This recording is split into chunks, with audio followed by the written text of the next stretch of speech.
ಈ ಟ್ರಸ್ಟಿನ ಮೊದಲನೇ ಉದ್ದೇಶ ಅದರ ಬಗ್ಗೆ. ಎರಡನೇದು ಬಹುಶಃ ನೀವೆಲ್ಲರೂ ಒಂದು ವಿಷಯನ ತಪ್ಪಾಗಿ ತಿಳ್ಕೊಂಡ್ರಿ, ಮಾಡರ್ನೈಸೇಷನ್, ಆಧುನೀಕರಣ. ಎಲ್ಲರೂ 21st ಸೆಂಚುರಿ ಒಳಗದೀನಿ, ಅದ್ರ ಬಗ್ಗೆ ಮಾತಾಡ್ತೀನಿ. ಈಗ ಮಹಿಳಾ ಸಬಲೀಕರಣವೇ ಈ ಸಂಸ್ಥೆಯ ಮುಖ್ಯ ಉದ್ದೇಶ. ಈಗ ಮಹಿಳಾ ಸಬಲೀಕರಣ ಅಂದ್ರೆ ಏನು? ವುಮೆನ್ ಎಂಪವರ್ಮೆಂಟ್ ಅಂತ ಇಂಗ್ಲಿಷ್. ಇಷ್ಟೆಲ್ಲ ಜನ ಫಂಕ್ಷನ್ ಅಟೆಂಡ್ ಬಂದಿರಿ, ಈ ಟ್ರಸ್ಟಿನ ಜೊತೆ ಹೊಂದ್ಕೊಂಡಿದ್ದೀರಿ. ಹಂಗಂದ್ರೆ ಏನು? ಸಬಲೀಕರಣ ಅಂದ್ರೆ ಯಾರಾದ್ರೂ ಹೇಳಬಹುದಾ? ಮಹಿಳೆಯರಿಗೆ ಸಬಲ ಮಾಡೋದು ಅಂದ್ರೆ ಏನು? ಸಬಲ ಅಂದ್ರೆ ಶಕ್ತಿವಂತರಾಗಿ ಮಾಡೋದು. ಮಹಿಳೆಯರನ್ನ ಶಕ್ತಿವಂತರಾಗಿ ಮಾಡೋದು ಅಂದ್ರೆ ಏನು? ಇದು ಟ್ರಸ್ಟಿನ ಉದ್ದೇಶ.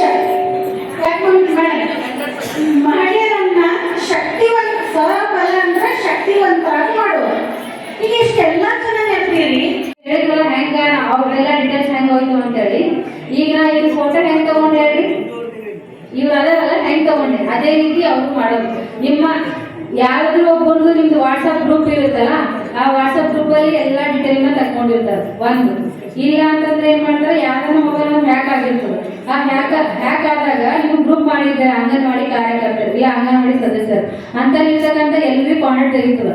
ನಿಮ್ಮ ಕಾಂಟ್ಯಾಕ್ಟ್ ನಿಂದ ನೀವು ಎದಕ್ಕೆ ಕ್ಲೀನ್ ಇದ್ದೀರಾ ಅನ್ನೋದು ಚೆಕ್ ಮಾಡ್ಕೋಬಹುದು. ಒಂದು ಕಾಂಟ್ಯಾಕ್ಟ್ ನಂಬರ್ ಸಿಕ್ಕರೆ ನಿಮ್ಮ ಅಡ್ರೆಸ್ ಯಾವುದು, ನಿಮ್ಮ ಊರು ಯಾವುದು, ನಿಮ್ಮ ಜೊತೆ ಯಾರ್ಯಾರು ಕಾಂಟ್ಯಾಕ್ಟ್ ಇದ್ದಾರ, ನೀವು ಏನೇನು ನಿಮ್ಮ ಆ ನಂಬರಿಂದ ಯಾವ್ಯಾವ ಅಕೌಂಟ್ ಇದಾವ ಅಂತಲೂ ಚೆಕ್ ಮಾಡ್ಕೋಬಹುದು.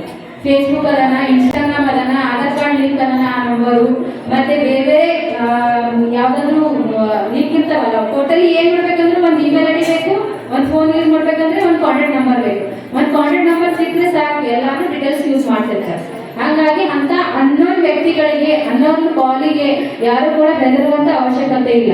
ಹಂಗೆ ಏನಾದ್ರು ಕಾಲ್ ಮಾಡಿ ನಿಮ್ಗೆ ಕೇಳ್ತಾ ಇದ್ರು, ನಿಮ್ ಡೀಟೇಲ್ಸ್ ಎಲ್ಲ ಹೇಳತ್ತಿರು ಅಂತಂದ್ರೆ ನೀವು ನಿಮ್ಮ ಇಲಾಖೆ ಸಂಬಂಧಪಟ್ಟಿರ್ತಕ್ಕಂಥ ಆಫೀಸಿಗೆ ಹೋಗಿ ಮಾತಾಡ್ಕೋಬಹುದು. ಡೌಟ್ ಇದ್ರೆ ನಿಮಗ ಅಪರಿಚಿತ ವ್ಯಕ್ತಿ ಕಾಲ್ ಮಾಡಿ ಈ ಡೀಟೇಲ್ಸ್ ಹೇಳ್ತಾ ಇದ್ದಾರೆ ಅಂತ ಹೆದರುವಂತ ಅವಶ್ಯಕತೆ ಇಲ್ಲ. ನೀವು ನಿಮ್ಮ ಆಫೀಸಿಗೆ ಹೋಗ್ಬೇಕು, ಆಫೀಸಿಗೆ ಹೋಗಿ ಡೈರೆಕ್ಟ್ ಆಗಿ ಫೇಸ್ ಟು ಫೇಸ್ ಮಾತಾಡ್ತೀವಿ ಬನ್ನಿ ಅಂತ ಹೇಳು. ಎರಡನೇದು, ಆ ನಂಬರ್ ಮೇಲೆ ನೀವು ಹೋಗಿ ಸಮೀಪ ಠಾಣೆ ಆಫೀಸಿಂದ ಕಂಪ್ಲೇಂಟ್ ಕೊಡ್ಬೋದು. ಇಲ್ಲಾಂದ್ರೆ 193 ಕಂಪ್ಲೇಂಟ್ ಮಾಡ್ಬೋದು. ಈ ತರ ಅನ್ನೊಂದು ವ್ಯಕ್ತಿ ನಮ್ಗೆ ಕಾಲ್ ಮಾಡಿ ನಮ್ಮ ಡೀಟೇಲ್ಸ್ ಅನ್ನ ತಗೊಂಡು ನಮ್ಗೆ ಹೇಳ್ತಾ ಇದಾರೆ ಅಂತ 193 ಕಂಪ್ಲೇಂಟ್ ಮಾಡ್ಬೋದು. ನಾನು ಈ ಜೂಟ್ ಬ್ಯಾಗ್ ಮ್ಯಾನುಫ್ಯಾಕ್ಚರ್ ಮಾಡ್ತೀವಿ ಇಲ್ಲಿ ಗುಲ್ಬರ್ಗದವ್ರಿಗೆ ನಾವು. ಈಗ ನಾವು ಒಂದು 6 ತಿಂಗಳಿಂದ ಇದು ಸ್ಟಾರ್ಟ್ ಮಾಡಿದ್ವಿ. ಇದು ಯಾಕೆ ಮಾಡೋಕತ್ತಿದ್ರೆ ಸ್ವಲ್ಪ ಪ್ಲಾಸ್ಟಿಕ್ ಏನಾದ್ರು ಕಮ್ಮಿ ಆಗ್ತಾವೇನೋ ನಮ್ಮ ಕಡೆಯಿಂದ. ಒಂದು 10 ಪ್ಲಾಸ್ಟಿಕ್ ಯೂಸ್ ಮಾಡೋ ಬದಲು ನಮ್ಮದೊಂದು ಜೂಟ್ ಬ್ಯಾಗ್ ಯೂಸ್ ಮಾಡಿದರೆ 10 ಪ್ಲಾಸ್ಟಿಕ್ ಯೂಸ್ ಆಗೋದು ಕಡಿಮೆ ಅಂತ ಒಂದು ಆ ಥಾಟ್ ಇಟ್ಕೊಂಡು ಇದು ಕೋಲ್ಕತ್ತಾದಿಂದ ಮಟೀರಿಯಲ್ ತಂದು ಸ್ಟಾರ್ಟ್ ಮಾಡಿದ್ವಿ. ಇದ್ರೊಳಗೆ ನಮ್ಗೆ ವೆರೈಟಿ ನಂಗೆ ಸ್ಟಾರ್ಟಿಂಗ್ ಒಂದು ಸ್ವಲ್ಪ ಆನ್ಲೈನ್ದಾಗ ಅದು ನೋಡಿದ್ದೆ ರೀ. ನಂಗೆ ಅಷ್ಟು ಕಟ್ಟಿಂಗ್ಸ್ ಎಲ್ಲ ಗೊತ್ತಿರಲಿಲ್ಲ. ಈಗ ಧರ್ಮಸ್ಥಳ ಸಂಘದಾಗ ನಮ್ಗೆ ಕಟ್ಟಿಂಗ್ಸ್ ಭಾಳಷ್ಟು ಕಟ್ಟಿಂಗ್ಸ್ ಹೇಳ್ಕೊಟ್ಟಾರೆ. ಆಲ್ಬಮ್ ಬ್ಯಾಗ್ ಮಾಡ್ತೀವಿ ರೀ, ಇದು ಶಾಪಿಂಗ್ ಬ್ಯಾಗ್ ಸೈಜ್ಗಳು ದೊಡ್ಡ ಸಣ್ಣ ಅಷ್ಟೇ ಮಾಡ್ತಿದ್ದೀರಿ ನಾವು ಸ್ಕ್ವಯರ್ನಾಗೆ. ಅದರೊಳಗೆ ಮತ್ತೆ ನಾವು ಇವೆಲ್ಲ ವೆರೈಟಿ ಮಾಡೋದು, ಆಮೇಲೆ ಶಾಪಿಂಗ್ ಬ್ಯಾಗು, ಸಣ್ಣ ಕಿಟ್ಗಳು, ಆಮೇಲೆ ಹ್ಯಾಂಡ್ ಬ್ಯಾಗ್ಗಳು, ಇದು ಫೈಲ್ನು ಮಾಡಿದ್ವಿ. ಫೈಲ್ಗಳು ಅವರಿ ಇದ್ರಾಗೆ 4-5 ವೆರೈಟಿ ಅವರಿ ಫೈಲ್ಸ್. ಈಗ ನಮಗೆ ಸಂಸ್ಥೆ ನಮಗೆ ಬೆಂಬಲ ಕೊಡೋದ್ರಿಂದ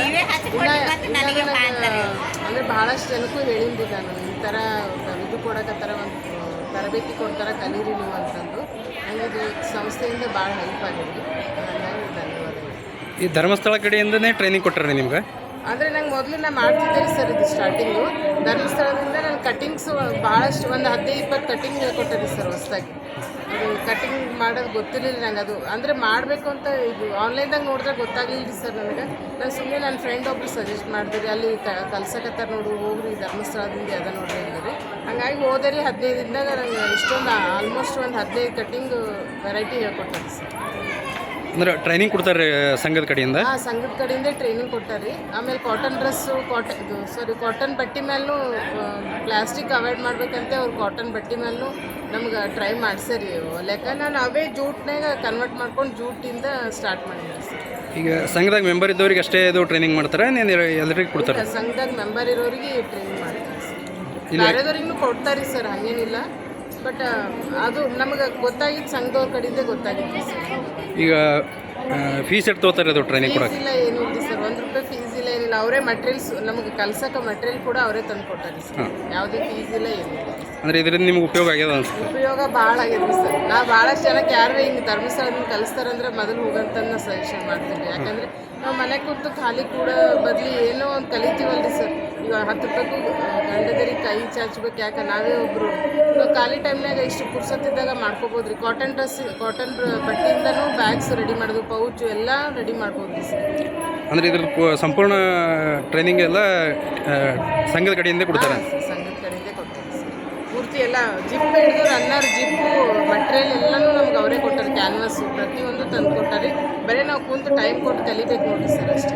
ನಿಮ್ಮದು ಶಾಪ್ ಅದ, ನೀನು ಹೆಂಗೆ ಮಾಡ್ತೀರಿ? ಇಲ್ರಿ ಸರ್, ಮನೆಗೆ ಮಾಡಕತ್ತೀನಿ ರೀ. ಶಾಪ್ ಹಾಕೋ ಪ್ಲ್ಯಾನ್ ಅದ ರೀ ಸರ್ ನನಗೆ. ಈಗ ಅಂದರೆ ಇದು ಸ್ವಲ್ಪ ಜಾಗ ಜಾಸ್ತಿ ಬೇಕು ಸರ್. ಮಷಿನ್ಗಳು ಒಂದು 3-4 ಮಷಿನ್ ಅವ ರೀ. ಕಟಿಂಗ್ ಮಷಿನ್ ತಂದಿವ್ರಿ. ಆಮೇಲೆ ಅದು ಪ್ರಿಂಟರ್ ಒಂದು ತೊಗೋದದ ರೀ. ನಾನು ಹಂಗಾಗಿ ನಮ್ಮದು ಸ್ವಲ್ಪ ಪ್ಲಾಟ್ ಅವ ರೀ. ಅಲ್ಲಿ ಪ್ಲಾಟ್ನಾಗೆ ಒಂದು ಶೆಡ್ ಹಾಕ್ಕೊಂಡು ಸ್ವಲ್ಪ ದೊಡ್ಡ ಪ್ರಮಾಣದಲ್ಲಿ ಮಾಡ್ಬೇಕಂತ ಪ್ಲ್ಯಾನ್ ಇದೆ ಸರ್.